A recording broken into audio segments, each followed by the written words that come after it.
Hello friends, welcome to UPSC वाला। सभी friends का यूपीएससी वाला यूट्यूब चैनल पर बहुत बहुत स्वागत है। बुनियाद बैच के अंदर आज हम पढ़ने वाले हैं पॉलिटी एनसीईआरटी क्लास 9 में वर्किंग ऑफ इंस्टीट्यूशंस यानी संस्थाओं का कामकाज। वर्किंग ऑफ इंस्टीट्यूशंस यानी संस्थाओं का कामकाज। तो देखो फ्रेंड्स, जब हम बात करते हैं एक लोकतंत्र की, तो लोकतंत्र जो है वह ठीक तरीके से उसमें जो शासन है वह चलता रहे, इसके लिए हमें बहुत सारी संस्थाओं की जरूरत होती है। और वो जो संस्थाएं हैं, फॉर एग्जांपल हम एग्जीक्यूटिव की बात करते हैं, एग्जीक्यूटिव की बात करेंगे, लेजिस्लेटिव की बात करेंगे, जुडिशरी की बात करेंगे, और भी ऐसे बहुत सारे जो आपको एक ओवरऑल देखना है कि कैसे एक डेमोक्रेसी में एक हमने जो संविधान है जिसमें कि बेसिक प्रिंसिपल जो हमारे कॉन्स्टिट्यूटिव जो प्रिंसिपल्स हैं, रूल्स हैं, पहले देखो चीजें ऑल ओवर जुड़ी हुई हैं। और सबसे अच्छी बात है, आज के चैप्टर में हम जो कुछ भी पढ़ने वाले हैं वो आप सब पहले से पढ़ चुके हैं। आज केवल हम एक कंपाइलेशन बस करने वाले हैं वर्किंग ऑफ इंस्टीट्यूशंस का, और इसमें हम जानेंगे how is a major policy decision taken, कैसे जो महत्वपूर्ण नीतिगत फैसले हैं वह लिए जाते हैं। Need for a political institutions, क्या जरूरत है हमें इस तरह के पॉलिटिकल इंस्टीट्यूशंस की, ये सब आप पढ़ चुके हो। और इवन इससे ज्यादा डेप्थ में पढ़ चुके हो। केवल एक सरसरी निगाह से हम कंपाइल कर रहे हैं इस चैप्टर को, ठीक है। देखो, parliament and why do we need a parliament, संसद क्या है, क्यों आवश्यकता है, दोनों बातों को आप बहुत गहराई से पढ़ चुके हैं, है ना। पॉलिटिकल एंड परमानेंट एग्जीक्यूटिव, ये भी हम पढ़ चुके हैं। Prime minister and council of ministers, इसको भी हम एग्जीक्यूटिव में कवर कर चुके हैं। The president, election and power, इसको भी हम पढ़ चुके हैं। द जुडिशरी, जुडिशरी के बारे में पूरा एक चैप्टर हमने पढ़ा है। अब बस केवल क्या है कि जैसे मान लीजिए आप प्रश्न आता है, यूपीएससी ने मेंस में क्वेश्चन पूछा कि क्या वर्तमान में जो लोकतंत्र में संस्थाएं हैं वह कमजोर हो रही हैं। लोकतंत्र में क्या जो संस्थाएं हैं, ठीक है, उन संस्थाओं का मतलब क्या है, उन संस्थाओं का मतलब है पार्लियामेंट, उन संस्थाओं का मतलब है कि जो जुडिशरी है, उन संस्थाओं का मतलब है जो हमारी एग्जीक्यूटिव बॉडी है, लेजिस्लेटिव बॉडी है। तो यानी कि आज की क्लास में वर्किंग ऑफ इंस्टीट्यूशन का क्या मतलब है, इसका मतलब है कि हम यहाँ पर जुडिशरी के बारे में जानेंगे, एग्जीक्यूटिव के बारे में जानेंगे एंड लेजिस्लेटिव के बारे में जानेंगे। तो आप सभी ऑलरेडी काफी होशियार हो चुके हैं, क्योंकि ये सारी बातें, ये सारे कॉन्सेप्ट हम पहले ही बहुत डेप्थ के साथ कवर कर चुके हैं। लेकिन फिर भी मैं एक बार थोड़ा सा, हम क्या है कि कुछ इसमें जो इंपॉर्टेंट कुछ ऐसे पॉइंट्स है जो पहले हम, जैसे हमने बीपी मंडल नहीं पढ़ा, ठीक है, सोशली एंड इकोनॉमिक जो हम देखेंगे कि किस तरह से सेक्शन है, इकोनॉमिक वीकर सेक्शन है, उसको एक रिजर्वेशन दिया जाता है 27%, और कैसे वह डिस्प्यूट उठता है और कैसे उस मुद्दे को सुलझाया गया। और ओवरऑल केवल इस एक एग्जांपल में आप सारे जो इंस्टीट्यूशन है उसको समझ लेंगे, ठीक है। वर्किंग ऑफ इंस्टीट्यूशन जो है वह हम शुरू करने वाले हैं। तो सबसे फर्स्ट क्या है, एक गवर्नमेंट का ऑर्डर आता है और कैसे जो चीजें हैं वह अपने आप एग्जीक्यूटिव होने लगती है, क्या जो ऑर्डर है वह किसके द्वारा पारित किया गया, और एक संस्था की जरूरत क्यों होती है, ठीक है। और उन संस्थाओं के जो कामकाज करने के जो तरीके हैं वह क्या है, कौन है ऐसी हमारी सुप्रीम अथॉरिटी है जो हमारे लिए डिसीजन ले रही, सारी बातें लगभग हम कर चुके हैं। बस इसका एक कंपाइलेशन है, ठीक है, एक कंपाइलेशन है केवल। डिसीजन मेकर कौन है, नीड क्या है, मैं पॉलिटिकल इंस्टीट्यूशंस की, पार्लियामेंट क्या है, टू हाउसेस की हम बात करेंगे। पहले भी हम लोकसभा राज्यसभा के बारे में जो इंपॉर्टेंट पॉइंट्स है वह देख चुके हैं। मैंने आपको काफी सारा होमवर्क भी दिया था, आई होप आपने सब कुछ तैयार कर लिया होगा। Political executive, permanent and political executive जो है वह क्या है, prime minister and council of ministers, powers क्या है प्राइम मिनिस्टर्स की, president, election and power in the judiciary, ठीक है, ये सारी बातें। चलो शुरू करते हैं। देखो बच्चों, सबसे फर्स्ट हम देखते हैं कि गवर्नमेंट का एक ऑर्डर आया। सबसे शुरुआत क्या है, चलो खैर शुरुआत में मैं आपको बताती हूं। पहले हम पूरा समराइज कर लेते हैं जल्दी से इस चैप्टर को, ठीक है, कि ये जो चैप्टर है वह आपको बताता क्या है आखिर। वर्किंग ऑफ इंस्टीट्यूशंस, ठीक है, तीन चार बातें हैं, तीन चार पॉइंट्स पकड़ेंगे और इस क्वेश्चन को, ये जो आपका चैप्टर है वह आपके लिए बहुत ज्यादा एकदम हलवा हो जाएगा, एकदम सॉल्व है ये, ठीक है। वर्किंग ऑफ इंस्टीट्यूशंस,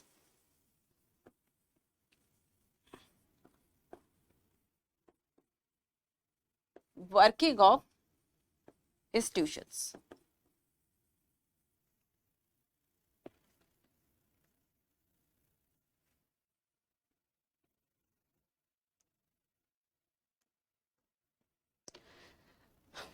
देखो तीन चार बातें हैं इसमें। सबसे फर्स्ट कैसे कैसे पूरी रेल आपको समझना है। सबसे फर्स्ट हम ये देखेंगे कि जब हम एक डेमोक्रेसी की बात करेंगे, डेमोक्रेसी हम पढ़ चुके ना, डेमोक्रेटिक कंट्री क्या है एंड एक डेमोक्रेटिक कंट्री में इलेक्शन क्या है। अब देखो जहां जहां डेमोक्रेटिक वर्ड था ध्यान से सुनना, डेमोक्रेसी क्या है पढ़ चुके, इसका क्या अर्थ है, इंडिया में क्या किस तरह की डेमोक्रेसी उसे हम पढ़ चुके डायरेक्ट इनडायरेक्ट में।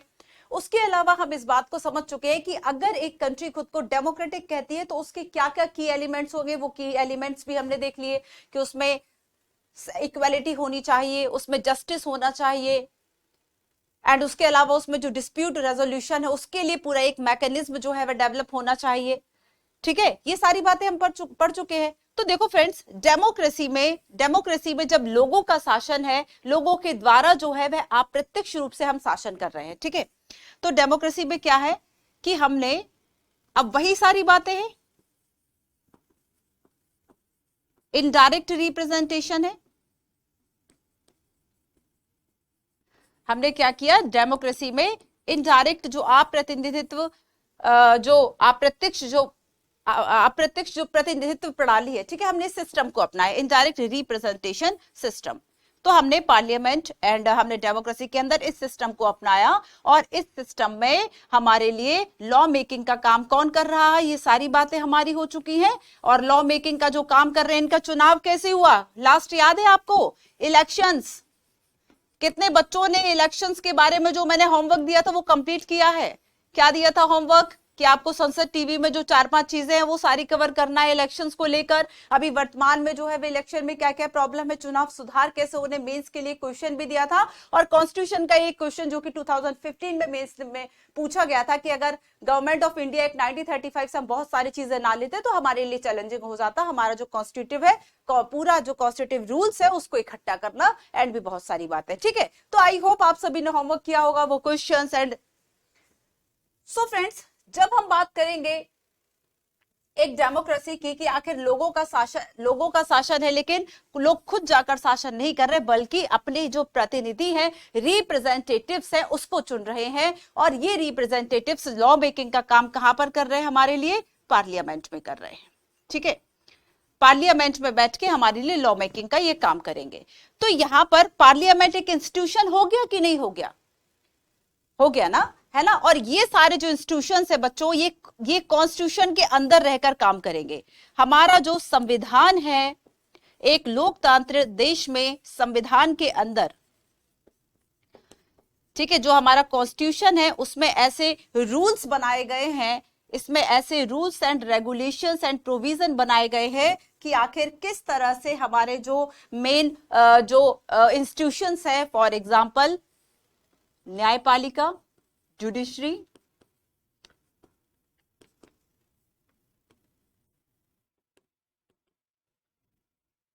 कार्यपालिका, एजुकेटिव,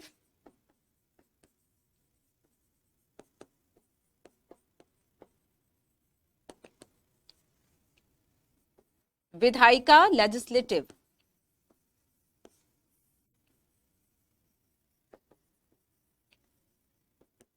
ठीक है। अब देखो लेजिस्लेटिव का मेन काम क्या था, ये बताओ।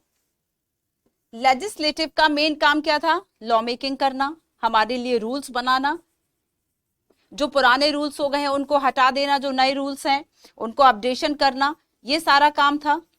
ठीक है, अपडेशन करना, ये सारा काम पहले भी हम काफी बार इसकी चर्चा कर चुके हैं। ये चर्चा हमारे लिए बिल्कुल भी नई नहीं है, आज का चैप्टर हमारे लिए बिल्कुल भी नया नहीं है ना।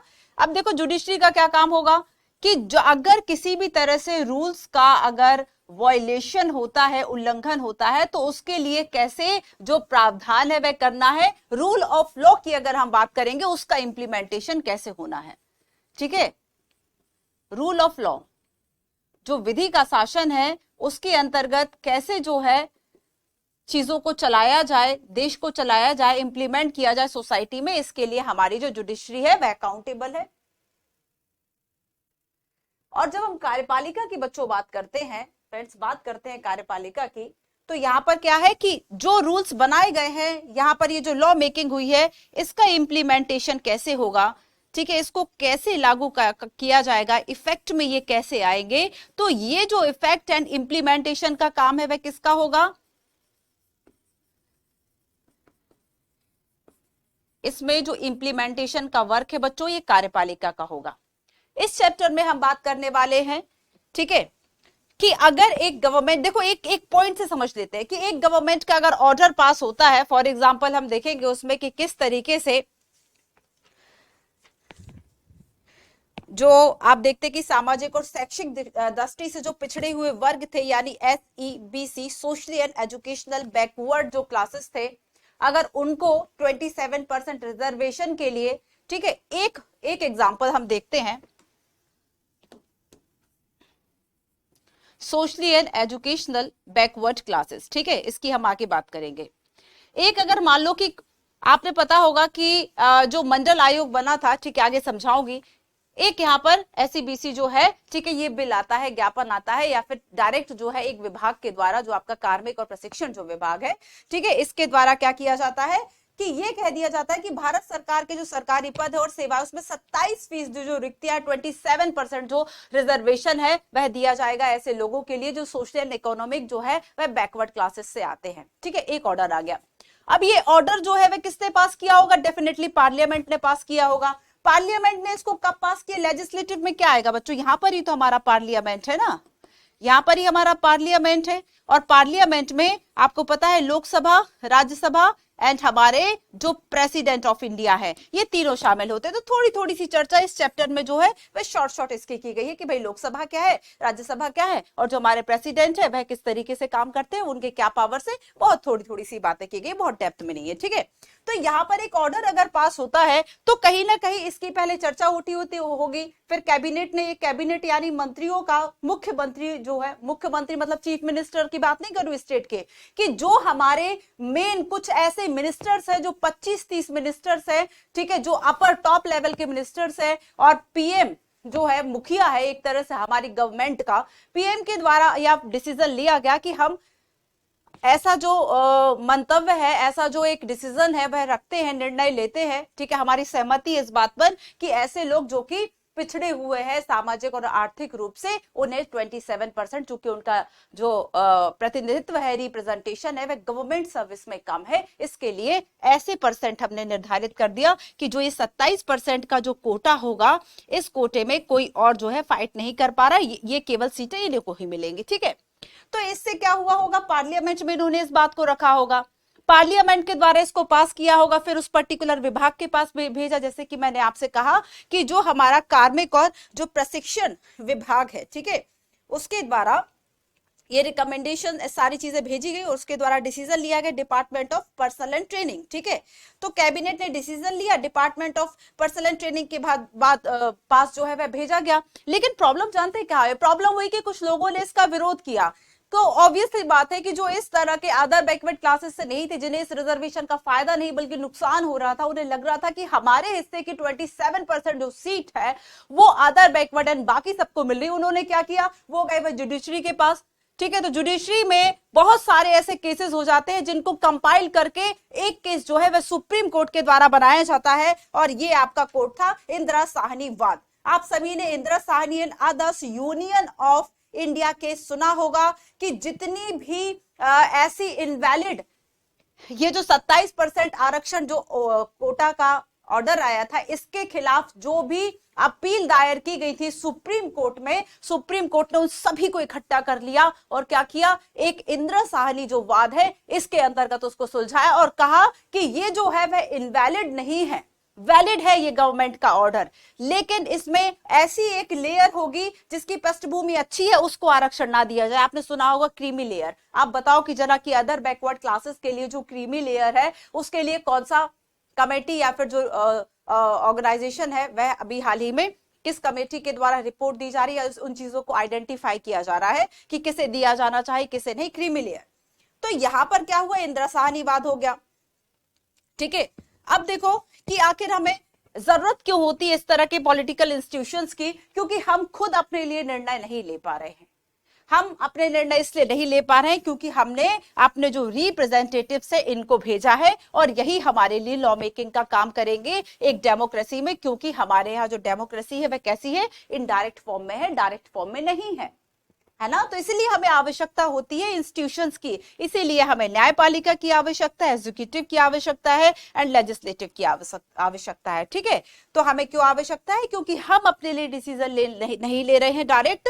सो दैट्स व्हाई अगर आप चाहते हैं कि समाज में जो सोशल वेलफेयर, देखो सारी चीजें ध्यान रखना, बिल्कुल क्रम से चल रही हूँ, ये मत सोचना कि मैम लेक्चर दे रही है, बस इन्हीं बातों से कंप्लीट कर रही हूँ चैप्टर को। तो यहाँ पर क्या है बच्चों कि जब हम देखेंगे कि राजनीतिक संस्थाओं की हमें आवश्यकता इसलिए है क्योंकि एक देश में जरूरत होती है लोगों को हेल्थ सर्विसेज की, पब्लिक फैसिलिटीज, याद करो कि जो भी हम इसके पहले ट्रेन, बस एंड सारी जो फैसिलिटीज है, हेल्थ फैसिलिटीज, इन सब की बात कर चुके। तो इन सभी फैसिलिटीज के लिए आवश्यकता होती है कि वेलफेयर स्कीम्स जो है वह एक गवर्नमेंट लेकर आए, और गवर्नमेंट क्या है, एक ऑर्गेनाइजेशन है। सामान्यतः जब हम गवर्नमेंट वर्ड की बात करते हैं ना, तो हम इस वर्ग की बात कर रहे होते हैं, सरकार मतलब सरकार ठीक से काम नहीं करी, तब हम एग्जीक्यूटिव की बात करते हैं। और इस चैप्टर में आपको एग्जीक्यूटिव जो है उसके 2 टाइप्स बताए गए हैं, जो कि आप पहले से भी जानते हैं। क्या, एक तो परमानेंट एंड दूसरा नॉन परमानेंट। एक तो परमानेंट जिसमें मंत्री मिनिस्टर्स आते हैं, और दूसरा नॉन परमानेंट जिसमें ब्यूरोक्रेट्स आते हैं। ठीक है, इसके अलावा हमारे कॉन्स्टिट्यूशंस में सारे ऐसे बेसिक रूल्स बनाए गए हैं कि किसके पास कौन सी पावर्स होंगी। फॉर एग्जांपल जब हम एग्जीक्यूटिव में बात करेंगे, ठीक है, और लेजिस्लेटिव में बात करेंगे, तो इनके अलग अलग क्या पावर्स है, जुडिशरी क्या काम करेगी, सारी बातें हमारे संविधान में लिखी गई हैं। हर एक ईच इंस्टीट्यूट के लिए सारे फंक्शंस जो है वे लिखे गए हैं कॉन्स्टिट्यूशन में। ठीक है, जैसे कि पीएम एंड जो कैबिनेट है, पीएम एंड जो कैबिनेट है वह हमारे लिए पॉलिसी मेकिंग का काम करेंगे।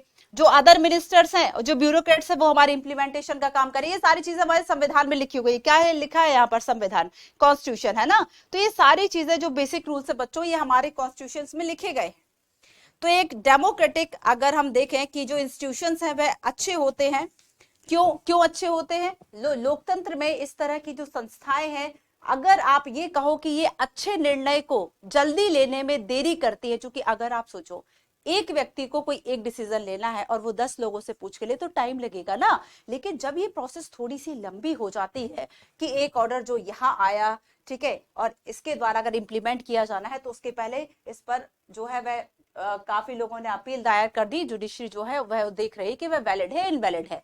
तो अगर ये कोई कहे कि इन डेमोक्रेटिक संस्थाओं की वजह से, इन डेमोक्रेटिक इंस्टीट्यूशंस की वजह से अच्छे निर्णय को इंप्लीमेंट कर पाना में देरी होती है, लेट होता है, तो एक जो गलत डिसीजन है ना, वो भी जल्दी से इंप्लीमेंट नहीं होता। इसलिए हमारे लिए लोकतांत्रिक संस्थाओं की आवश्यकता होती है। आ गई बात समझ में कि लोकतांत्रिक संस्थाएं क्या है और एक डेमोक्रेसी में हमें इसकी आवश्यकता क्यों है? समझ लिया हमने इस बात को। ठीक है, अब आगे हम देखते हैं कि भाई पार्लियामेंट जो है वह क्या है। तो पार्लियामेंट में क्या क्या था? Lok Sabha, Rajya Sabha and president. ठीक है, इनके द्वारा जो है इनके अलग अलग कुछ पावर्स, कुछ फंक्शंस की बात इसमें की गई। जुडिशरी जो है इसका मेन जो काम है वह क्या होगा? डिस्प्यूट रिजोल्यूशंस करना, कि मान लो एक स्टेट के बीच में या सेंट्रल गवर्नमेंट के बीच में, एक या एक से अधिक स्टेट के बीच में आपस में विवाद हो। ठीक है, तो इस तरह के, या फिर एक से ज्यादा स्टेट के बीच में और सेंट्रल गवर्नमेंट के बीच में अगर किसी भी तरह का कोई डिस्प्यूट है, उसको डिसॉल्व करने का काम, उसको रिजॉल्व करने का जो काम है वह जुडिशरी के द्वारा किया जाता है अंततः। ठीक है, तो यही आपको पूरे चैप्टर में बताया गया है। क्लियर? तो देखो आओ कुछ बातें मैं आपको बताती हूँ। सबसे फर्स्ट देखो कि गवर्नमेंट ऑफ इंडिया के द्वारा एक जो ऑर्डर है उसको इशू किया गया। ठीक है, तो इसको याद रखना, ये इसमें जो SC STs 27%। देखो पहले क्या होता था बच्चों, पहले क्या होता था कि जो रिजर्वेशन था ना वह केवल SC एंड STs के लिए था। लेकिन जो और अदर बैकवर्ड क्लासेस है, ठीक है, जिसको हम पहले social and economical backward classes कह रहे हैं, socially and economical backward classes. ठीक है, ये लिखा हुआ है socially and educational, sorry not economical बच्चों, तो मैं करेक्ट कर रही हूं खुद को, सोशली एंड एजुकेशनल। ठीक है, सामाजिक और शैक्षिक, दो वर्ग, दो यहां पर आधार है। सामाजिक है, इंग्लिश में लिखा हुआ है सो हिंदी में लिख रही हूं, सामाजिक और शैक्षिक, शैक्षणिक, इन दोनों आधार के आधार पर ही जो रिजर्वेशन है वो दिया जाता है। और इसलिए जब इकोनॉमिक वीकर सेक्शन वाला कॉन्सेप्ट आया ना, कि इकोनॉमिक वीकर जो सेक्शन है इसको 10% कोटा दिया जाएगा, तो सबसे पहली बात तो ये उठती है, सबसे पहला मुद्दा, कि कॉन्स्टिट्यूशन में तो इकोनॉमिक वीकर को दिया जाएगा, ये तो कोई बात ही नहीं हुई। तो यहाँ पर केवल रिजर्वेशन के जो है वह दो आधार थे, सोशली एंड एजुकेशनल। तो इसके लिए क्या है, संविधान में संशोधन किया गया, तभी जाके आर्थिक रूप से जो पिछड़ा वर्ग है, रिसेंटली आप देखोगे कौन सा संविधान संशोधन है, कई बार बता चुकी हूँ, कमेंट करके बताओ। तो 10% जो रिजर्वेशन है वह दिया गया था, ठीक है। तो गवर्नमेंट का ये ऑर्डर था, और जब तक ये नहीं आया था ये ऑर्डर 1990s के पहले, उसके पहले तक केवल SC STs को ही मिलता था। अदर बैकवर्ड जो क्लासेस है, जो कि सोशली एंड एजुकेशनली बैकवर्ड थी, उनको ये अधिकार नहीं मिलता था, ठीक है। लेकिन यहाँ पर ये भी दिया गया। तो यहाँ पर देखो कि जब हम डिसीजन मेकर की बात करते हैं कि आखिर डिसीजन मेकर है कौन, डिसीजन ले कौन रहा है, तो पार्लियामेंट ले रही। पार्लियामेंट हमारे सुप्रीम एक अथॉरिटी है जो कि डिसीजन मेकिंग करेगी। सुप्रीम लेजिस्लेशन अगर हम कहें कि लेजिस्लेटिव जो अथॉरिटी है वह हमारे यहाँ क्या है, पार्लियामेंट है, ठीक है। तो यहाँ पर देखो बच्चों कि आप पहले भी कई बार पढ़ चुके हैं कि डिसीजन मेकर में कौन शामिल होगा, कि जैसे कि हम अपने प्रेसिडेंट ऑफ इंडिया की बात करें, ये हेड ऑफ द स्टेट होंगे, ठीक है। प्रेसिडेंट ऑफ इंडिया की जब हम बात करेंगे, ये हेड ऑफ द स्टेट। अभी सारी चीजें कुछ कुछ नोट करवाऊंगी, इंपॉर्टेंट बातें, ठीक है। जो PM है वह हमारे हेड ऑफ द गवर्नमेंट होंगे, ये बात UPSC के द्वारा पूछी गई थी। हेड ऑफ द स्टेट कौन होगा, स्टेट का मतलब यहाँ राज्य से नहीं है, यहाँ देश से है, ठीक है। स्टेट ऑफ द गवर्नमेंट होगा। इसके अलावा PM जो है वह क्या करेंगे, कैबिनेट मीटिंग्स करेंगे। फिर हम पार्लियामेंट की बात करते हैं, पार्लियामेंट में प्रेसिडेंट आएंगे और दो हमारे हाउसेज आते हैं, लोकसभा एंड राज्यसभा आते हैं, ठीक है। ये भी बात हम पहले कर चुके हैं। अब देखो बच्चों, Indira Sahni and other union backward classes जो केस है, ये आपके लिए होमवर्क है, इसको आपको ठीक तरीके से लिखना है, याद करना है, ठीक है। ये जो है UPSC के द्वारा पूछा गया था। तो आप इतना तो समझ ही गए होंगे कि ये जो केस है वह आपका किससे संबंधित था। ये केस आपका किससे संबंधित था, सोशली एंड इकोनॉमिक जो बैकवर्ड क्लासेस है, इसके 27% जो रिजर्वेशन है इससे संबंधित था, आरक्षण से संबंधित था, ठीक है। और इस केस में हुआ क्या था, ये केस आखिर तो देखो बहुत सारी जो अपील है, ठीक है, बहुत सारी जो अपील है बच्चों ये की गई थी, बहुत सारी जो अपील है वह सुप्रीम कोर्ट में किया गया था, इसके खिलाफ सुप्रीम कोर्ट में किया गया था, ठीक है। जो इसके विरोध में आई थी, खिलाफ आई थी, तो उन सभी को आपस में ऐसे ऐसे जोड़ कर क्या हुआ, एक केस बना दिया गया। और वो जो केस था वह Indira Sahni and other versus union of India case कहलाया, ठीक है। इस केस के अंतर्गत गवर्नमेंट के द्वारा ये कहा गया कि जो आपका ये social and economic backward classes है ये इनवैलिड नहीं है, ठीक है। ये क्या है, ये वैलिड है, वैध है। तो देखो इसमें आपको पक्ष और विपक्ष समझ में आते हैं। कुछ ऐसा वर्ग था जिसने इसके पॉजिटिव बातें देखी, कुछ ऐसा वर्ग था जिसने इसकी नेगेटिव बातें देखी। पॉजिटिव ऑब्वियसली वही वर्ग था जो ये सोचता था कि ठीक है उसे भी लाभ मिल रहा है, या फिर वह थोड़ा और लिबरल तरीके से सोच पाता था कि जो अदर बैकवर्ड क्लासेस है, चूंकि उनका प्रतिनिधित्व कम है गवर्नमेंट जॉब में, तो उन्हें मिलना चाहिए रिजर्वेशन ताकि वह मेन स्ट्रीम में आ सके, उनका भी जो एक इक्वल जो बैलेंस है वह हो सके, ठीक है।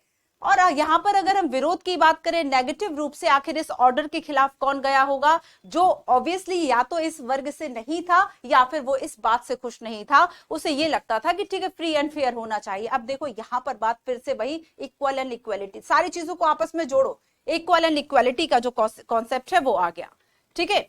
नीड फॉर पॉलिटिकल इंस्टीट्यूशंस में हमने क्या समझा अभी तक, कि अगर हम ये कहें कि हमें एक डेमोक्रेसी में जो हमारे फंक्शंस हैं, ठीक है, वह किस तरीके से होंगे, कार्य किस तरह से होंगे, तो इन सभी ड्यूटीज को फुलफिल करने के लिए, ठीक तरीके से करने के लिए हमें पॉलिटिकल इंस्टीट्यूशंस की जरूरत होती है। और पॉलिटिकल इंस्टीट्यूशंस में क्या,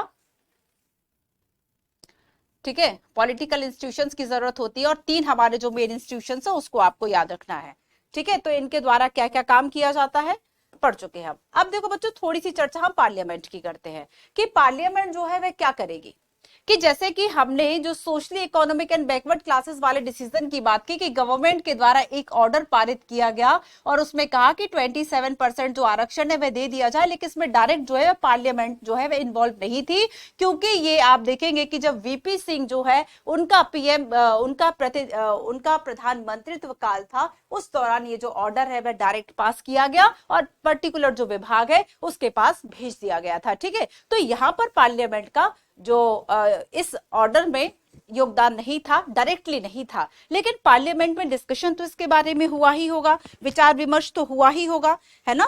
चलो अब कुछ चीजें मैं आपको लिखवा देती हूँ, काफी सारी चीजें हो गई वरना आपको लगेगा कि मैम ने लिखवाया नहीं है। तो हमने socially and economic sorry educational जो बैकवर्ड क्लासेस है बच्चों, इसकी हमने बात कर ली, ठीक है। याद रखना कि मैंने अगर फ्लो में कहीं कहीं इकोनॉमिक बोल दिया होगा तो एकदम गलत मान लेना उस शब्द को, सोशली एंड एजुकेशनल ही है, ठीक है। समटाइम्स बच्चों फ्लो में जो है वह चीजें, क्योंकि अब जो है वह इकोनॉमिकल भी हो गया ना, कि इकोनॉमिक जो वीकर सेक्शन है उसको भी 10% दे दिया गया, लेकिन यहाँ पर जो बात की गई है वह केवल और केवल सोशली एंड एजुकेशनल की गई है, यानी आपका सामाजिक और जो शैक्षणिक दृष्टि से पिछड़ा हुआ था उसकी बात की गई है, ठीक है। तो देखो पार्लियामेंट के बारे में कुछ हम बातें करते हैं। सबसे पहले ये देखो, जब हम बच्चों पार्लियामेंट की बात करेंगे, पॉलिटिकल इंस्टीट्यूशंस की आवश्यकता क्या है, यहां तक हमारी चर्चा हो गई है। और पार्लियामेंट में क्या आएगा, हमारे प्रेसिडेंट ऑफ इंडिया,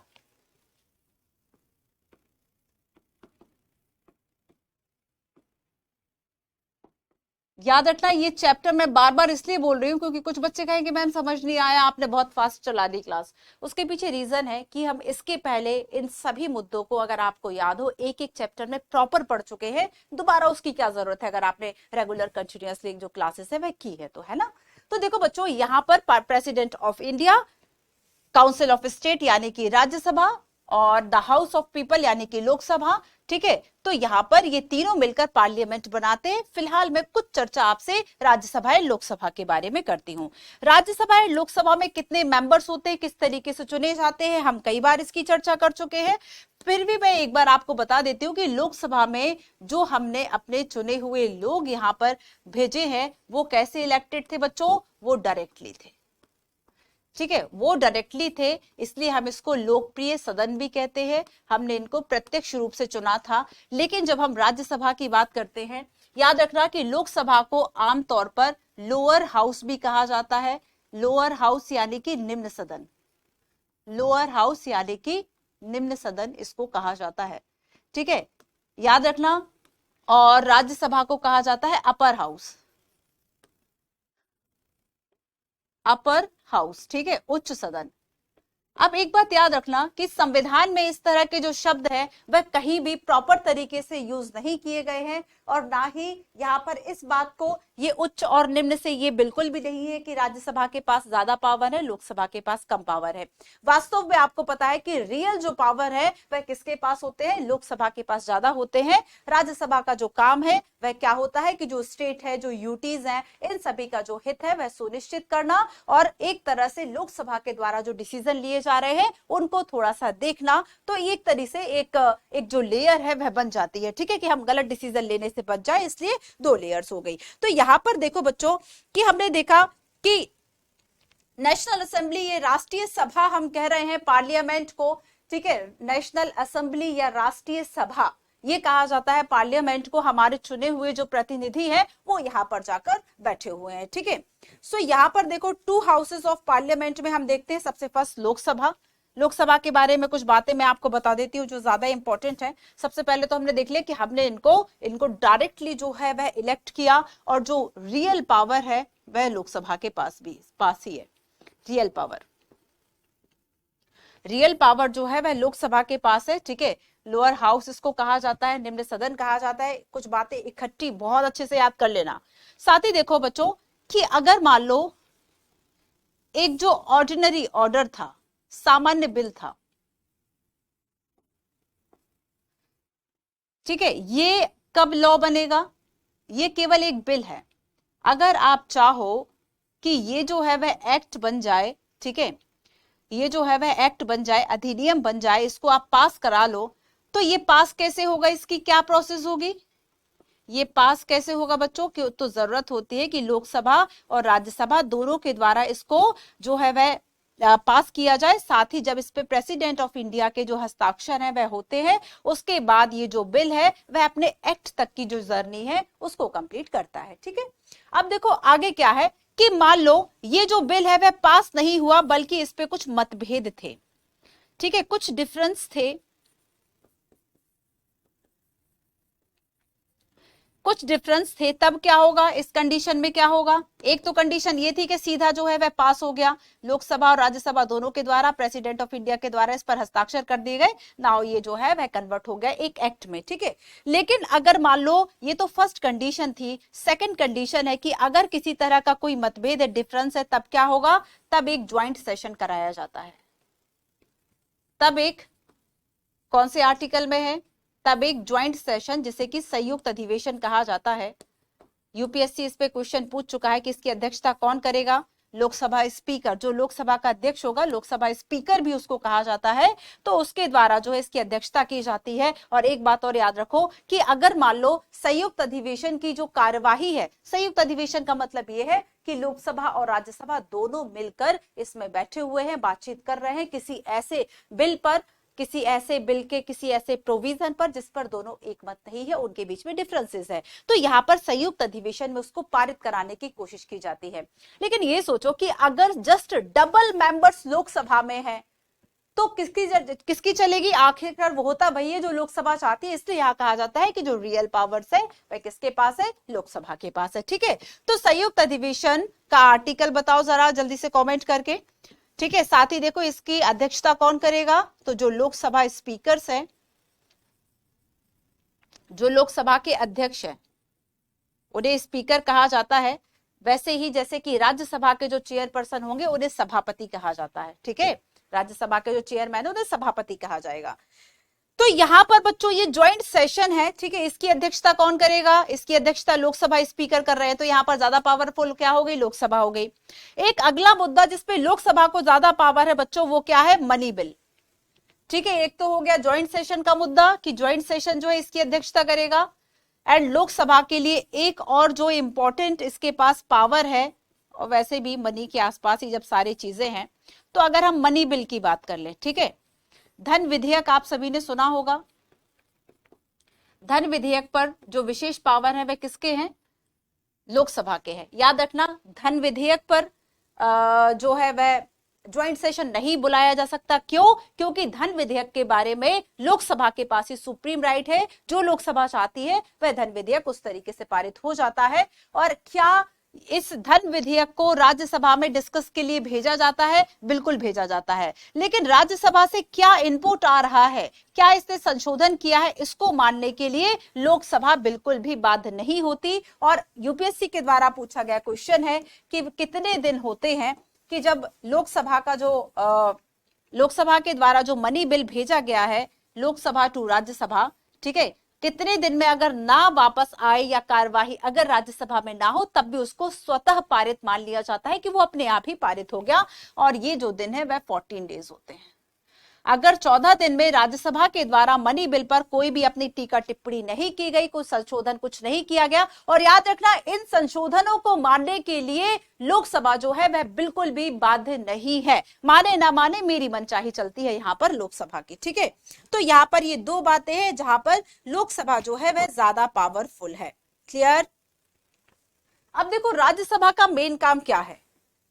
अगर हम राज्यसभा के मेन काम की बात करें कि आखिर इंपॉर्टेंट राज्यसभा क्यों है, तो आपको याद रखना है कि बच्चों की इसके कुछ ऐसे स्पेशल फंक्शन होते हैं, कुछ विशेष काम, स्पेशल फंक्शन। फॉर एग्जाम्पल कि जो स्टेट है look after the interest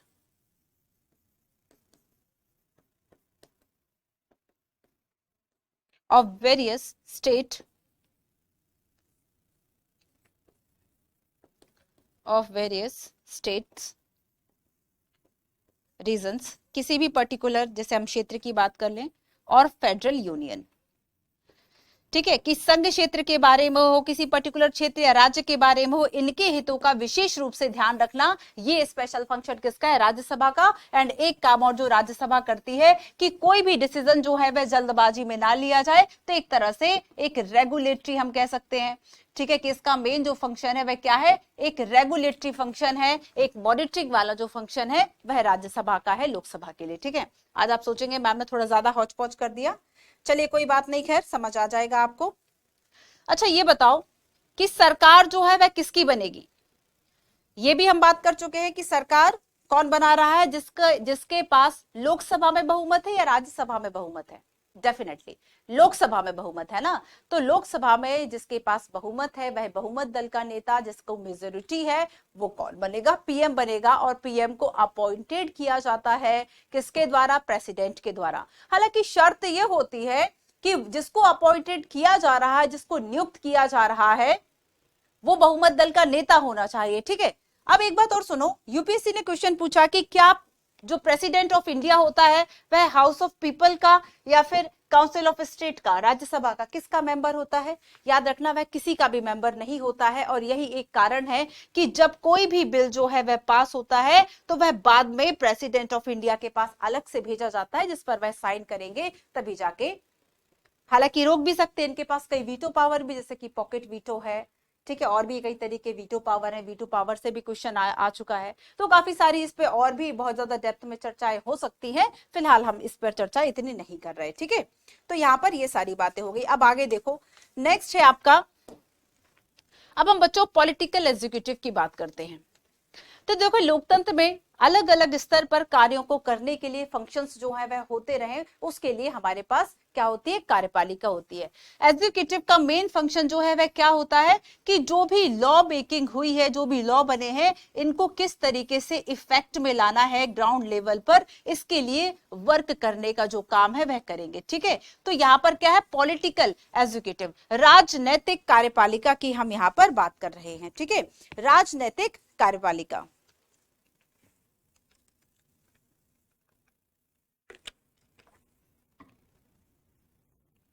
and last मैंने आपको एक बात बताई कि जब आप कहते हैं कि सरकार काम नहीं कर रही, सरकार काम नहीं कर रही, तो वो सरकार क्या है? वो लेजिस्लेटिव है, वो जुडिशरी, एग्जीक्यूटिव है। डेफिनेटली बच्चों, हम इसे ही सामान्य बोलचाल की भाषा में जो है वह सरकार शब्द से संबोधित करते हैं कि सरकार ठीक से काम नहीं कर रही है। वो यही पॉलिटिकल एग्जीक्यूटिव है, राजनीतिक कार्यपालिका। ठीक है, और ये राजनीतिक कार्यपालिका कौन है? जो प्रत्यक्ष या अप्रत्यक्ष रूप से चुनी गई है, जो यहाँ पर दोनों सदन में बैठे हुए जो लोग हैं, ठीक है, ये विधायिका का भी काम कर रहे हैं और ये कार्यपालिका का भी काम कर रहे हैं, दोनों का काम कर रहे हैं। तो यहाँ पर यूपीएससी के द्वारा पूछा गया अगला जो सेंटेंस है कि क्या जो कार्यपालिका के सदस्य होते हैं वो विधायिका के भी होते हैं? हाँ, ये बात बिल्कुल सही है। ठीक है, चलिए, तो लॉ जो है वह इफेक्ट में लाने के लिए जो काम है वह ये कर रही है। अब देखो बच्चों, यहां पर जब हम पॉलिटिकल एग्जीक्यूटिव की बात करेंगे, दो तरह की जो कार्यपालिका है वह होती है। इतना आप समझ गए? दो तरह की जो आपकी कार्यपालिका है वह होती है। एक तो होती है परमानेंट, ठीक है, एक होती है आपकी परमानेंट स्थायी कार्यपालिका, और दूसरी होती है आपकी नॉन परमानेंट।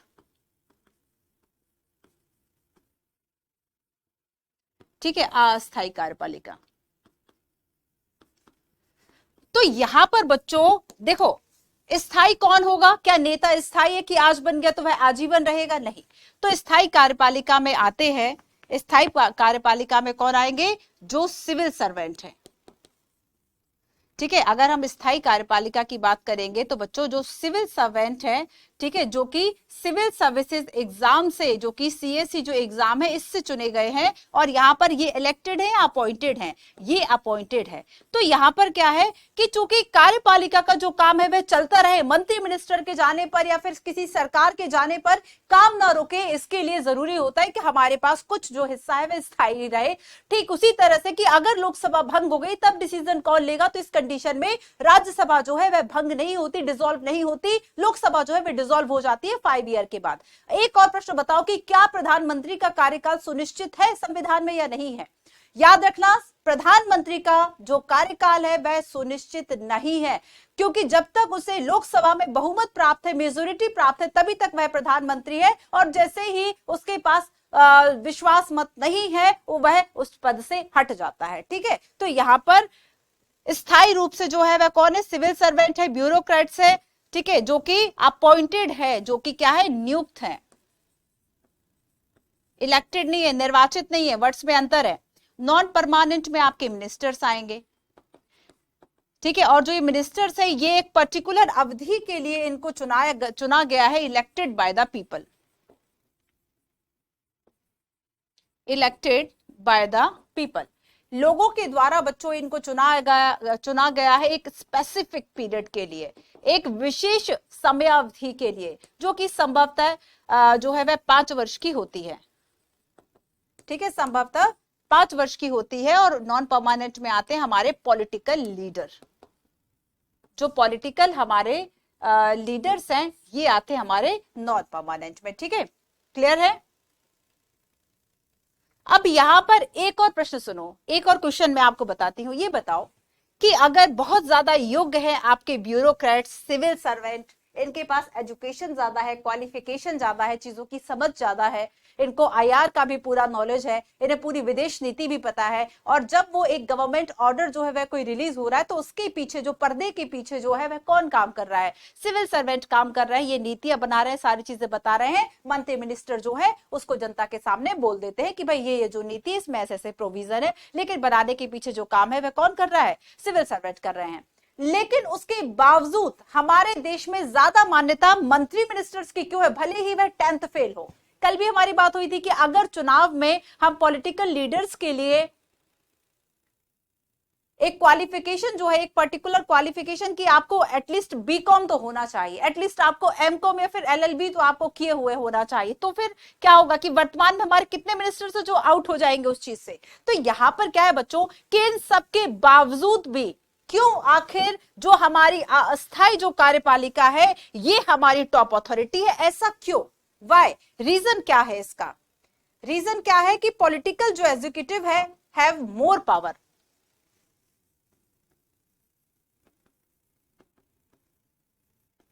प्रश्न है ये आपके लिए, political executive have more power than permanent. क्यों है आखिर ऐसा? ऐसा इसलिए है दोस्तों क्योंकि डेमोक्रेसी में लोगों की महिमा है। फर्क नहीं पड़ता कि किसने हाथ उठाया है, फर्क पड़ता है कि कितने हाथ उठे हैं। समझ रहे हो इसका मतलब क्या है?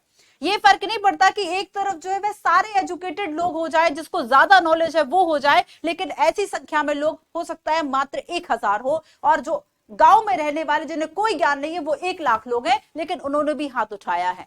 ठीक है, तो उन 1 लाख लोगों का हो सकता है कि इन लोगों के पास 1000 लोगों के पास ज्यादा नॉलेज हो, डजंट मैटर। डेमोक्रेसी में क्या है कि यहां पर बहुमत का अगर शासन है तो जो ज्यादातर लोग बोल रहे हैं वो सही माना जाएगा।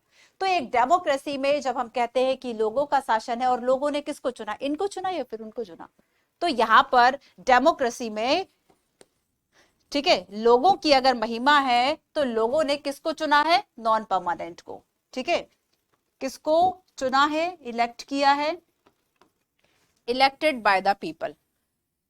ठीक है, सो एक डेमोक्रेसी में जब लोगों का महत्व है, और इसलिए इन लोगों का महत्व है, समझ रहे हो? इन लोगों का, क्योंकि डेमोक्रेसी में लोगों का महत्व है, लोगों के द्वारा चुनी हुई सरकार होगी जो, ठीक है, और इसी वजह से जो ये अस्थायी जो ये पॉलिटिकल लीडर है, भले स्पेसिफिक पीरियड के लिए हो, भले ही काम ना करे, लेकिन इनका जो पद है वह ज्यादा बड़ा माना जाएगा। माना भी जाता है इंडिया में, है ना, माना भी जाता है। क्लियर? अब चलो एक और कॉन्सेप्ट पढ़ते हैं जो कि है PM and council of ministers. ठीक है, PM and council of ministers.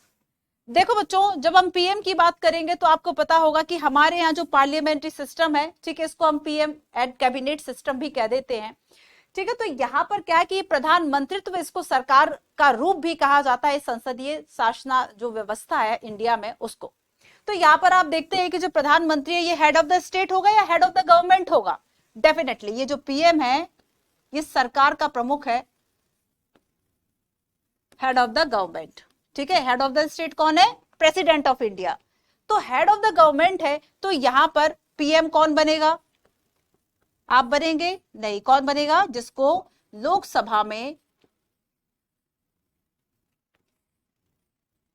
Lok Sabha में जो बहुमत दल का नेता है, ठीक है, जिसके पास बहुमत है, ये नेता बनेगा, ये प्रधानमंत्री बनेंगे। और इनको यूपीएससी पूछता है कि इनको इलेक्टेड होंगे या अपॉइंटेड होंगे? तो ये इलेक्टेड नहीं होंगे, ये अपॉइंटेड होंगे। इलेक्टेड नहीं होंगे, इनके लिए वर्ड आएगा अपॉइंटेड होंगे। किसके द्वारा? प्रेसिडेंट के द्वारा।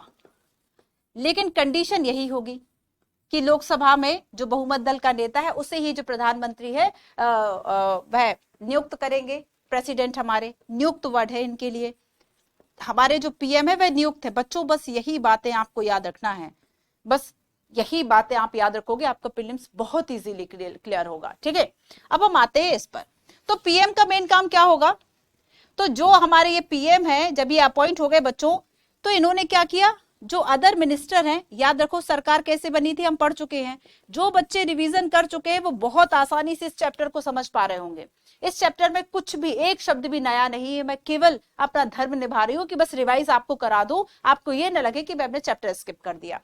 ठीक है, सो अदर मिनिस्टर जो है बच्चों, ठीक है, इनको क्या करेगा, सेलेक्ट करेगा या अपॉइंट करेगा? अरे भाई सेलेक्ट करेगा। हाँ, वो बात और है कि इनको जो है वह प्रेसिडेंट अपॉइंट करेंगे और केवल इनको ही अपॉइंट करेंगे जिन्हें पीएम के द्वारा सिफारिश किया गया है, रिकमेंड किया गया है। और जब ये अपॉइंटेड हो गए तो उसके बाद फिर क्या हुआ कि जो हमारे head of the government PM है, उनके द्वारा इन्हें मिनिस्ट्री दी जाती है, डिपार्टमेंट वगैरह अलॉट किए जाते हैं, उनमें फेरबदल करा जाता है, वो सारे काम।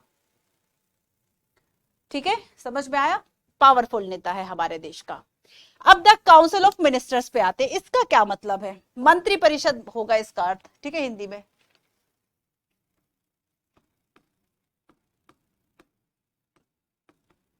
देखो, मंत्री परिषद में बच्चों बेसिकली 80 से 90 के आसपास जो मुख्य नेता हैं वो शामिल होते हैं। ठीक है, 60 से 80 कर लेते हैं, 80 से 90 ज्यादा संख्या हो रही है। लगभग 60 से लेके 80 जो मेन मिनिस्टर्स हैं, ठीक है, जो मेन मिनिस्टर्स है, जो मंत्री है, वो शामिल होते हैं। इनके द्वारा प्रमुख रूप से जो नीतिगत जो फैसले लिए जा रहे हैं, जो पॉलिसी मेकिंग का काम हो रहा है, वो आपस में डिसाइड होके हो जा रहा है। ठीक है, यही कैबिनेट है। तो यहाँ पर ये काउंसिल ऑफ मिनिस्टर हो गया जिसमें 60 से लेके 80 मिनिस्टर्स है। ठीक है, अब देखो, अब इसमें कितने तरह के मंत्री होंगे? यहां से यूपीएससी ने क्वेश्चन पूछा कि भाई कैबिनेट कौन होगा, राज्य मंत्री कौन होगा टाइप। तो सबसे फर्स्ट ये सुनो कि यहां पर काउंसिल ऑफ मिनिस्टर्स में 60 से लेके 80, 60 टू 60 से लेके लगभग 80 जो मेन मंत्री है यह होंगे। और इसमें जो है वह 3 तरह के मुख्य मंत्री होंगे। सबसे फर्स्ट क्या है? सबसे फर्स्ट होंगे इसमें कैबिनेट मिनिस्टर्स। कैबिनेट जो मिनिस्टर्स है, ठीक है, इसमें टॉप लेवल के लगभग 25 जो मिनिस्टर्स है वह होंगे जिनके पास जो प्रमुख जो मिनिस्ट्रीज है ना वो है। जैसे कि हम वित्त मंत्रालय, फाइनेंस जो मिनिस्ट्री है उसकी बात कर ले, ठीक है, होम मिनिस्ट्री की बात कर ले, तो यहाँ पर कैबिनेट मिनिस्टर्स की अगर हम बात करें तो इसमें हमारे जो टॉप लेवल के जो मिनिस्टर्स है वो शामिल हो गए, लगभग जिनकी संख्या 25 के आसपास है। लगभग बोल रही हूँ, ठीक है, लमसम। अब सेकंड देखो कि सेकंड जो है बच्चों वो क्या होंगे? Minister of state with independent charges. Ministers of state with independent. अब देखो यहां पर इंडिपेंडेंट वर्ड इंपॉर्टेंट है। स्वतंत्र प्रभार वाले मंत्री, ठीक है, स्वतंत्र प्रभार वाले राज्य मंत्री। हिंदी में लिख दूं, ये वाला वर्ड इंपॉर्टेंट है क्योंकि आप कंफ्यूज हो जाएंगे, वरना आगे स्टेट मिनिस्टर लिखने वाली हूं। स्वतंत्र प्रभार वाले राज्य मंत्री। अब देखो यहां पर पीडीएफ दे रही हूं, इसमें हर एक लाइन को बहुत ध्यान से पढ़ोगे और समझने की कोशिश करोगे, ठीक है। अब देखो तीसरा, इनके पास वो मंत्रालय होंगे, ठीक है, जो इनके पास नहीं है। इसका मतलब क्या है कि इनके पास बच्चों छोटे मंत्रालय होंगे, ये इंचार्ज होंगे स्मॉल मिनिस्ट्रीज का, जो कि उतनी इंपॉर्टेंट नहीं है जितनी की इंपॉर्टेंट कैबिनेट मिनिस्टर्स के पास मिनिस्ट्रीज थी। आई बात समझ में? पीएम के द्वारा, ठीक है, अपॉइंटेड, सेलेक्ट किया, प्रेसिडेंट ने अपॉइंट किया मंत्री मिनिस्टर्स को, और यहाँ पर कई 3 तरह के मुख्य रूप से मंत्री होंगे, और इन 3 तरह के जो मुख्य रूप से मंत्री होंगे जिनकी संख्या 60 से 80 होगी, उन्हें द काउंसिल ऑफ मिनिस्टर्स कहा जाता है, जिनके द्वारा पीएम और काउंसिल ऑफ मिनिस्टर्स के द्वारा मिलकर महत्वपूर्ण नीतिगत जो निर्णय है, जो पॉलिसी मेकिंग का काम है, वो किया जा रहा है। आई बात समझ में? अब देखो तीसरे तरह के मंत्री जो है वह कौन होंगे? इनको कहा जा रहा है राज्य मंत्री, minister of state, minister of state, ये होंगे राज्य मंत्री। ध्यान रखना, ये स्वतंत्र प्रभार वाले राज्य मंत्री, मतलब जिसके पास किसी छोटे ही मंत्रालय का स्वतंत्र प्रभार हो, और ये राज्य मंत्री। अब इनका क्या काम होगा? ये हेल्प करेंगे इन कैबिनेट मिनिस्टर्स के। ये मिनिस्टर जो राज्य मंत्री होंगे ये क्या करेंगे, ये कैबिनेट मिनिस्टर्स की हेल्प करेंगे। यूपीएससी क्वेश्चन पूछता है कि ministers of state with independent charges, ये हेल्प करेंगे कैबिनेट मिनिस्टर्स की। वैसे तो आपस में सभी मिलजुल कर फैसले लेते हैं, लेकिन अगर स्पेशली स्पेसिफिक रूप से पूछा जाए तो मिनिस्टर ऑफ स्टेट जो राज्य मंत्री है ये हेल्प कर रहे हैं कैबिनेट मिनिस्टर्स की उनके कार्यों में। ठीक है, तो ये 3 तरह के जो मंत्री है ये मंत्री परिषद में शामिल होंगे। आगे समझ में आप सभी को कि पीएम क्या होगा एंड काउंसिल ऑफ मिनिस्टर्स जो है वह क्या होंगे। ठीक है, लोकसभा राज्यसभा की बात होगी, राजनीतिक कार्यपालिका की बात हो गई। ठीक है, राष्ट्रपति की हमने स्पेशली बात कर ली, जुडिशरी की हम बात पहले बहुत अच्छे से कर चुके हैं, लेकिन छोटी सी चर्चा जुडिशरी के बारे में भी कर लेते हैं। पूरा एक एक लाइन पढ़ोगे बच्चों, आपका होमवर्क है ये। ठीक है, पूरी, और power of the minister, power of PM prime minister, the president, election इनका कैसे होगा। बाकी आगे जब मैं आपको ये चैप्टर्स और करवाऊंगी, एक बार फिर से हम इन सभी चैप्टर्स को करेंगे, उसमें हम बहुत ज्यादा डेप्थ में जाएंगे, क्योंकि अगर अभी हमने उस डेप्थ को कवर कर लिया तो उस चैप्टर के आपके जो कॉन्सेप्ट है वह अधूरे रह जाएंगे। ठीक है, इस वजह से मैं यहाँ पर कुछ चीजों को छोड़ रही हूँ, आपको तनाव नहीं लेना है, बिल्कुल भी करवाएगी मैम, आगे विश्वास रखना है। चलो आओ जुडिशरी की बात करते हैं। तो देखो जुडिशरी का काम क्या होगा कि किसी भी तरह के अगर डिस्प्यूट्स है तो उसको रिजॉल्व करना। ठीक है, तो यहाँ पर जो डिस्प्यूट थे बच्चों, जो विवाद हैं, इनको सुलझाना, ये जो है वह किसका काम होगा, हमारे सुप्रीम कोर्ट का। सो चाहे नागरिकों के बीच में हो, चाहे नागरिक और सरकार के बीच में हो, चाहे एक या एक से अधिक राज्य सरकारों के बीच में हो, चाहे एक राज्य सरकार और यूनियन जो संघ सरकार है उनके बीच में विवाद हो। अच्छा, एक बात और सुनो, आपको पता है कि ये अगर हम बात करें कि स्पेशली एक, जैसे मान लो आप हम एमपी के हाई कोर्ट की बात कर लें, तो हाई कोर्ट के पास भी सभी स्टेट के जो हाई कोर्ट हैं, एमपी नहीं ऑल ओवर बात करते हैं, कि जो स्टेट के हाई कोर्ट्स होते हैं, क्या उनके पास पावर है कि वह 2 राज्यों के बीच में अगर मुद्दा, जैसे मान लो तेलंगाना और आंध्र प्रदेश के बीच में कोई डिस्प्यूट है किसी चीज को लेकर, तो क्या उसका मुद्दा हाई कोर्ट सुलझा देगा किसी भी स्टेट का? नहीं। उसके लिए क्या होगा, सुप्रीम कोर्ट के पास ही केवल एपेक्स अथॉरिटी है इस चीज को लेकर। तो यहां पर सुप्रीम कोर्ट की मूल अधिकारिता है। सुप्रीम कोर्ट के अलावा ये जो डिसीजन है, ये जो केस है, वह कोई और नहीं सुन सकता। तो देश में कुछ ऐसे मुद्दे फाइनल डिसाइड किए गए हैं जिनका अंतिम जो व्याख्या करता है, अंतरिम जो लास्ट जो इंटरप्रेटर है, वह कौन होगा, हमारा सुप्रीम कोर्ट होगा। ठीक है, तो यहां पर देखो, जैसे लोगों के बीच में विवाद हो तो यहां पर ऑप्शनल है कि भाई आप सब ऑर्डिनेट कोर्ट भी चले गए, आपने फैमिली कोर्ट में भी मुद्दा सुलझा लिया, आप हाई कोर्ट भी चले गए, या आप सुप्रीम कोर्ट चले जाते, जैसे आपकी इच्छा, जितनी आपकी पावर, वैसे वैसे करके आप चले गए न्याय मांगने के लिए, क्योंकि अपीलेट ज्यूरिडिक्शन है। अपीलेट ज्यूरिडिक्शन का मतलब क्या होगा कि आप अपने जो लोअर कोर्ट है उसकी जो आपका डिसीजन है, इस डिसीजन को लेकर आप आगे हाई कोर्ट, आप सुप्रीम कोर्ट जा सकते हैं। ठीक है, सब ऑर्डिनेट जो आपका डिस्ट्रिक्ट कोर्ट होगा इसके किसी फैसले को लेकर, तो ये एक अपीलेट ज्यूरिडिक्शन होता है। और हमारे यहाँ जो सुप्रीम कोर्ट है ये टॉप अथॉरिटी है, इसके बाद कहाँ जाओगे, अमेरिका के हाई कोर्ट थोड़ी जाएंगे। तो यहाँ पर सुप्रीम कोर्ट के बाद पास अंतिम अधिकारिता होगी। अब आगे देखो सुप्रीम हमारे यहाँ इंटीग्रेटेड, एक वर्ड मैंने आपको बताया था कि हमारे यहाँ की जो जुडिशरी है वह कैसी है, इंटीग्रेटेड है, एकीकृत है।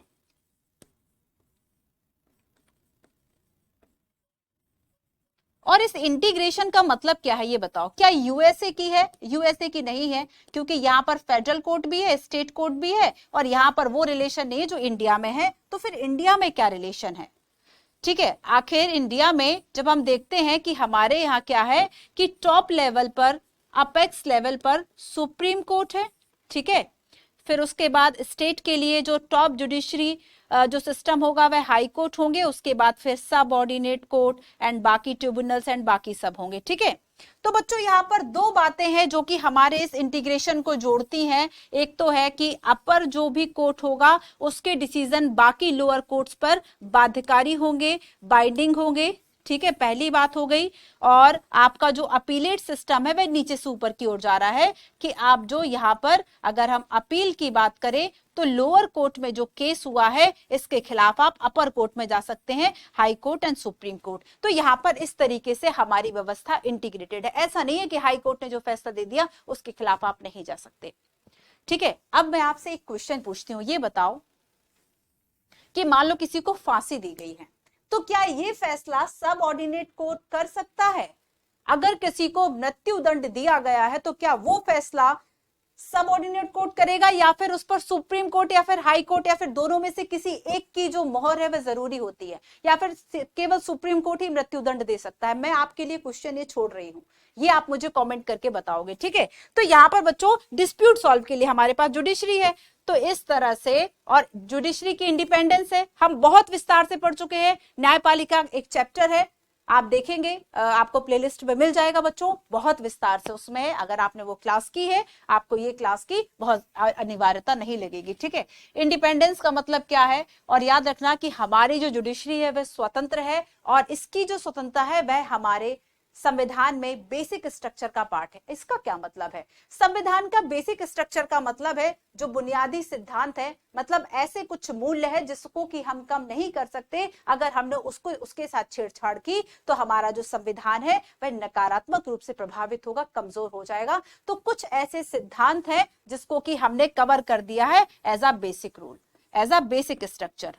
और यहां पर यूपीएससी ने क्या क्वेश्चन पूछा था कि क्या बेसिक स्ट्रक्चर को डिफाइन किया है कॉन्स्टिट्यूशन में? नहीं किया। क्यों? क्योंकि यहां पर समय समय पर जो हमारा माननीय सुप्रीम कोर्ट है इसके द्वारा अलग अलग डिसीजन दिए गए हैं, और उसमें एक एक पॉइंट जो है वह शामिल कर दिया, और वही एक पॉइंट है आपका इंडिपेंडेंस ऑफ द जुडिशरी। और इसी कारण आपका जो 99th अमेंडमेंट था, 99वां जो आपका संविधान संशोधन था, कॉन्स्टिट्यूशन जो अमेंडमेंट था 99th, जिसमें कि एनएजेसी की बात की गई थी, ठीक है, जो आपका राष्ट्रीय न्यायिक नियुक्ति आयोग था, इसकी जो बात की गई थी, ठीक है, राष्ट्रीय न्यायिक एनजेएसी हुआ, ठीक है, इसको क्या इनवैलिड करार दिया था, क्योंकि इसमें कहा था कि कार्यपालिका हस्तक्षेप हो रहा है और जुडिशरी की इंडिपेंडेंस प्रभावित हो रही है। चूंकि जुडिशरी की जो इंडिपेंडेंस है वो हमारे कॉन्स्टिट्यूशन के बेसिक स्ट्रक्चर का पार्ट है, जिसे कि चेंज नहीं किया जा सकता। और आपको पता होगा कि बेसिक स्ट्रक्चर का फर्स्ट टाइम जो इसके बारे में निर्णय है वह केशवानंद जो मामला है उसमें दिया गया था। केशवानंद बात को आगे हम बेसिक स्ट्रक्चर में अच्छे से कवर करेंगे, ठीक है? क्या आप भी केशवानंद जिंदा हैं जिन्होंने वो केस किया था? तो यहां पर जुडिशरी की बात हो गई। अब देखो जुडिशरी के पास क्या क्या पावर है, इसकी भी हमारी चर्चा हो गई कि अगर हम जुडिशियल रिव्यू की बात करें, ठीक है, कि आप जो जुडिशियल रिव्यू, न्यायिक पुनरावलोकन, कि फिर से हम किसी निर्णय को फिर से ठीक करके देख सके, या फिर किस तरह के निर्णय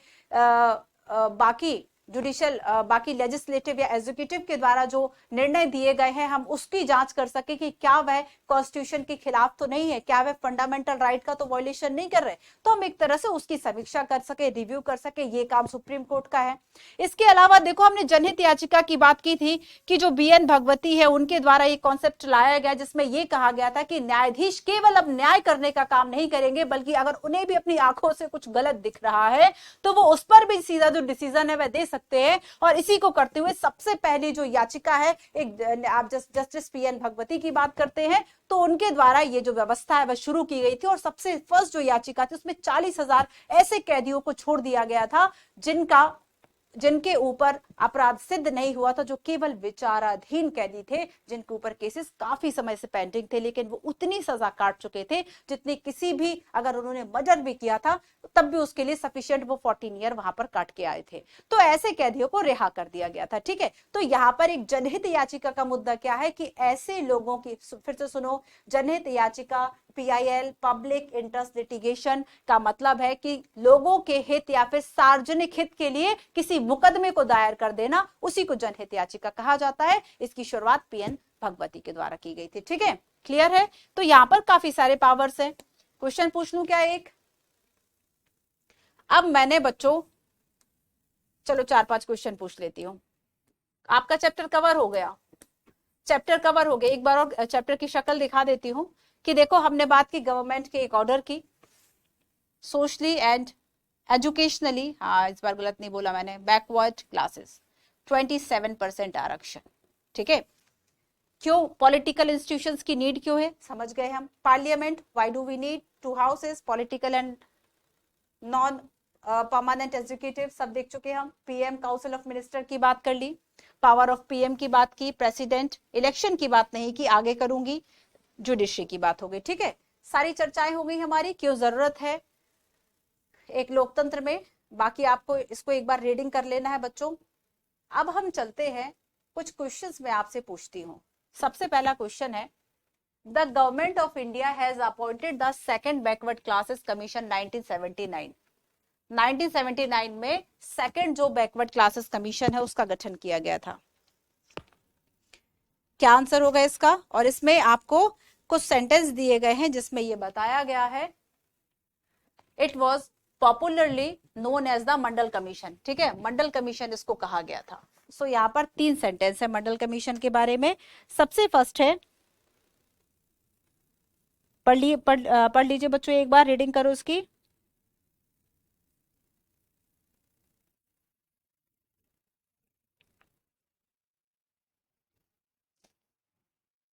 It was asked to determine the criteria to identify the socially backward caste, tribe and class in India। इसमें भारत के सामाजिक और पिछड़ी जनजाति और वर्गों की पहचान के लिए मापदंड निर्धारित किए गए थे। अच्छा ये बताओ कि अगर हमारे यहाँ एससीज और एसटीज को पहले से ही आरक्षण रिजर्वेशन दिया गया था, तो यहाँ पर social backward caste and tribe क्यों लिखा हुआ है? यहाँ पर तो केवल आपने socially and educationally backward classes की बात की थी, तो फर्स्ट तो रॉन्ग हो गया। ठीक है, फर्स्ट रॉन्ग हो गया, तो यहां से क्या क्या कट गया? 1 और 3। ठीक है, इनकरेक्ट पूछा है, चलो इनकरेक्ट पूछा है मतलब आपका 1 रहेगा।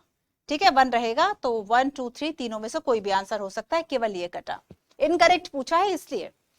It recommendation were implementation under the PM ministership of VP Singh. जो वीपी सिंह है, ठीक है, इनके प्रधानमंत्रित्व काल में ये लागू की गई थी। डेफिनेटली ये बिल्कुल सही है। ठीक है, बिल्कुल सही है। थर्ड है, the benefit of job reservation were then made available to scheduled caste, scheduled tribe and other backward classes. SC ST पहले ही बात हो गई कि ये जो है इनके लिए पहले ही। ठीक है, तो ये तो पहले ही भी था, तो ये भी जो है वह कैंसिल हो गया। आंसर क्या हो गया इसका? 1 और 3, 1 और 3। ठीक है, चलो देखो इसमें ट्राइब वर्ड लिखा हुआ है, याद रखना। सोशली एंड इकोनॉमिकल जो वीकर सेक्शन थे उनकी बात की गई है। ट्राइब्स के लिए पहले ही प्रोविजन था, तो यहाँ पर ये ट्राइब वर्ड गलत है, और यहाँ पर एससी एसटी स्पेशली लिखा हुआ है, सो ये गलत है। ठीक है, क्लियर हुआ? इनकरेक्ट पूछा था बच्चों, इसलिए कंफ्यूज मत हो जाना इसमें।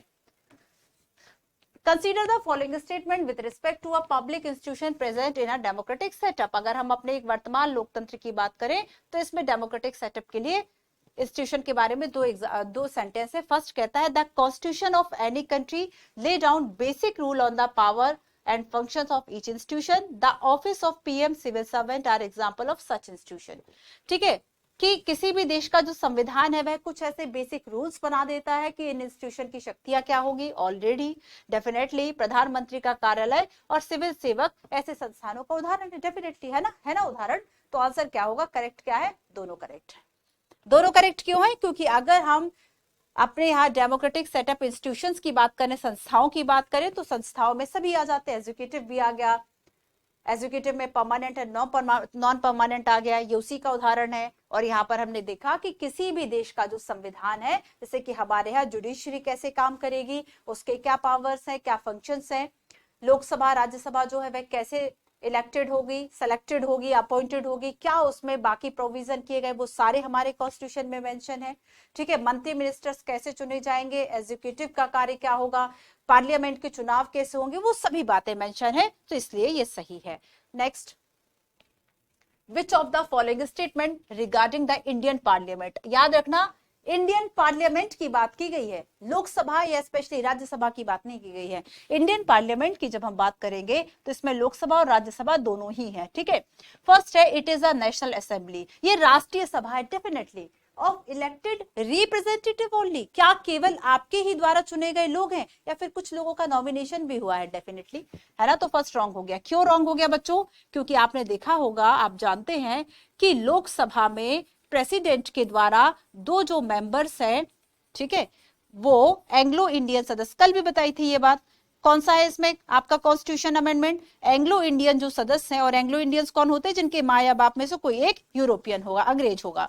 तो ये जो एंग्लो इंडियंस हैं, इनके 2 मेंबर्स होते थे। हालांकि इसको अभी आप देखेंगे कि 2020 में इसको रिमूव कर दिया गया। और अगर सेम बात हम राज्यसभा की करें तो राज्यसभा में कितने मेंबर्स जो है वह नॉमिनेटेड होते हैं?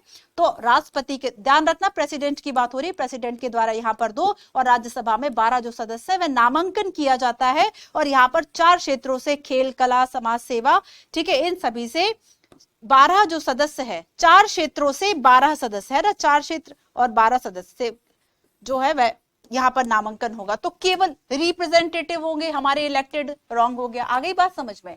भारत में सरकार चलाने वालों पर संसद का पूर्ण नियंत्रण, डेफिनेटली संसद किसी भी मामले के बारे में जानकारी मांग सकती है। हाँ बिल्कुल सही बात है। सो आंसर इज 1 को छोड़ दें तो 2 और 3 जो है वह करेक्ट होगा। क्लियर है? चलो next question. Consider the following statement about executives who are in the charge of the execution of the policies in the government. ठीक है, तो अगर हम कार्यपालिका की बात करें तो देखो, कार्यपालिका मतलब अगर नीतियां बन गई हैं तो दिन प्रतिदिन के जो भी रोजमर्रा के काम हो रहे हैं, जो डिसीजन लिए जा रहे हैं इंडिया लेवल पर, स्टेट लेवल पर, उसको एग्जीक्यूशन कराने वाला कोई तो होगा, उसी को हम कार्यपालिका कह देते हैं। तो यहाँ पर बच्चों कार्यपालिका के बारे में आपको 4 सेंटेंस है। फर्स्ट कहता है कि ये दिन प्रतिदिन के डिसीजन लेती है, डेफिनेटली लोगों की ओर से सर्वोच्च शक्ति का प्रयोग करेंगे। तो कार्यपालिका सर्वोच्च शक्ति का प्रयोग कर रही है या फिर हमने जिसे चुना है वो लेजिस्लेटिव है? यहां पर गलत मत कर देना, कंफ्यूज मत हो जाना बच्चों, लेजिस्लेटिव है, ठीक है। और देखो जब हम लेजिस्लेटिव की बात करेंगे, विधायिका ज्यादा महान है हमारे यहाँ। क्यों? क्योंकि ये लॉ मेकिंग का काम कर रही है और हमने यहाँ पर उन लोगों को भेजा है। कार्यपालिका तो वो है जो फिर मंत्री मिनिस्टर्स चुने गए, पीएम है एंड बाकी सब सीएम है, सिविल सर्वेंट है, वो सब आ गए। तो लेकिन बच्चों विधायिका सर्वोपरि है, तो सर्वोच्च शक्ति का जो प्रयोग है वह पार्लियामेंट के दोनों हाउसेस के वो लोग करेंगे जो कि विधायिका कहलाते हैं, ना कि जो एग्जीक्यूटिव कहलाएंगे। सेकंड रॉन्ग हो गया, ठीक है। तो यहाँ पर करेक्ट कोड बता, देखो अगर जब भी कभी आपको ऐसा लगे ना, मैं आपको एक ट्रिक बताती हूँ, ट्रिक नहीं ये कॉमन सेंस सा है, ट्रिक व्रिक कुछ नहीं होता, ठीक है। तो देखो यहाँ पर क्या है कि आप देखोगे कि 4 लिखे हुए हैं, आपको ये बहुत ध्यान से, कभी भी हो सकता है कि आपने भले आप पॉलिटी की 10 किताबें पढ़ लो, उसके बाद भी जो क्वेश्चन बनाने वाला है यूपीएससी में वह ऐसे क्वेश्चन बना देगा कि उसमें फंस जाओगे। तब क्या करोगे? तब बच्चों हो सकता है इसमें से आपको 2 आए और 2 ना आए, बिल्कुल भी ना आए 2, क्या पता क्या लिखा है नहीं समझ में आ रहा। तब उस वक्त में ये सोचो कि इसमें कौन सा एक सेंटेंस आप गलत या सही समझ पाते हो सकता है उसके आधार पर समटाइम्स यहाँ से जो आंसर है वह निकल आए। तो देखो जैसे हमने यहाँ पर 2 गलत कर दिया, हमें बाकी चीजें नहीं पता। अब देखो तीसरा देखते हैं, political executive are people appointed on a long term. Political executive, जब हम राजनीतिक कार्यपालिका यानी अपने नेताओं की बात करते हैं तो वो नियुक्त होते हैं, अपॉइंटेड होते हैं या फिर इलेक्टेड होते हैं। तो यहाँ पर अपॉइंटेड वर्ड तो लिखा है। जितना शब्दों पर ध्यान दोगे, जितना अपनी पढ़ने की क्वालिटी बनाओगे ना, उतना ही क्वेश्चन सॉल्व कर पाओगे। देखो जब बुनियाद बेंच जो बैच है वह लॉन्च हुआ था, तब मैंने आपसे कहा था, प्रॉमिस किया था कि लगभग 3000 से ज्यादा हम जो क्वेश्चंस है इसमें देखेंगे। 500 के आसपास मैं मेंस के क्वेश्चंस आपको लगभग पूरी जो क्लासेस है आपकी हिस्ट्री, पॉलिटी, ज्योग्राफी, इकोनॉमी सब में करा दूंगी, ठीक है। तो इसलिए मैं हर एक क्लास में 10 से 15 क्वेश्चंस देती हूँ, कुछ क्वेश्चंस छोड़ देती हूँ कि आपका एक अवेयरनेस लेवल जो है बच्चों वह बना रहे। सो क्लास में कंसिस्टेंट आपको रहना है, कंसिस्टेंसी अपनी बनाए रखो, क्लास को नियमित रूप से देखो, ठीक है। आज नहीं देख पा रहे, कल नहीं देख पा रहे, फिर 3 दिन का कवर करोगे, आपको ही हेक्टिक होगा कि मैं 1.5 घंटे 2 घंटे पढ़ा रही, 6 घंटे बैठो फिर लिखो समझो। अच्छा है कि वर्डन मत बढ़ाओ, डेली डेली पढ़ते जाओ। तो आंसर क्या हो गया? चौथा सही है, ठीक है। चलो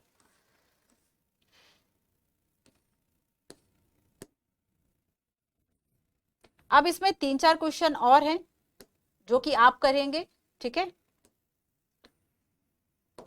अब देखो लास्ट में मैंने आपको जो वर्डिंग होती है ये सारी आपको याद करनी, एकदम रट्टाफिकेशन वाली। तो मैं आपको एक होमवर्क देती हूँ। देखो कल जो है हमारा लास्ट क्लास होगा, लास्ट चैप्टर होगा, और उस लास्ट चैप्टर के पहले तक आपका क्या होमवर्क होगा? जब कल हम डेमोक्रेटिक राइट की बात करेंगे, बहुत इंपॉर्टेंट चैप्टर है, 2 घंटे से ज्यादा की आपकी क्लास होगी डेमोक्रेटिक राइट की।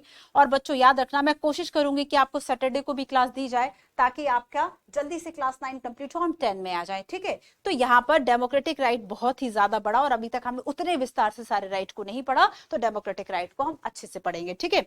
आपका क्या काम है कि इन चैप्टर्स के लास्ट में जो कि मैंने अभी आपको दिखाया, सबके में वर्डिंग लिखी हुई है, वो वर्डिंग आपको एज इट इज याद करनी है, ठीक है। वो वर्डिंग बच्चों आपको एज इट इज याद करनी है। तो आज की क्लास में हमने वर्किंग ऑन इंस्टीट्यूशंस के बारे में काफी सारी जो बातें हैं वह की, कुछ मैंने आपको क्वेश्चंस 4-5 बाद में छोड़े हैं जो कि मैं पहले आपको कहीं ना कहीं पढ़ा चुकी हूँ, वो आपकी अपनी प्रैक्टिस के लिए है, ठीक है।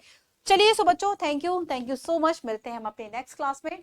जो भी बच्चे न्यू है यूपीएससी वाला पर, और जो भी बच्चे यूपीएससी वाला हिंदी जो आपका यूट्यूब चैनल लॉन्च हुआ है उसको भी सब्सक्राइब कर लीजिए। उस पर भी आपको, जैसे संडे को मेरी मैराथन सेशन आपको मिलेगी क्लास 7 की हिस्ट्री के बारे में, क्लास 7 जो आपका मिडाइवल एरा था उसको हम समझेंगे, ठीक है। तो ज्वाइन कीजिएगा वहां पर उस लाइव क्लास को। मैं कोशिश करूंगी बहुत जल्द की बुनियाद जो ये आपका बैच है 1 बजे जो यूपीएससी वाला पर आता है, ये बैच मैं आपको लाइव दे सकूं ताकि आपका इंटरेस्ट एंड आपका जो इंटरेक्शन है वह ज्यादा बढ़ सके।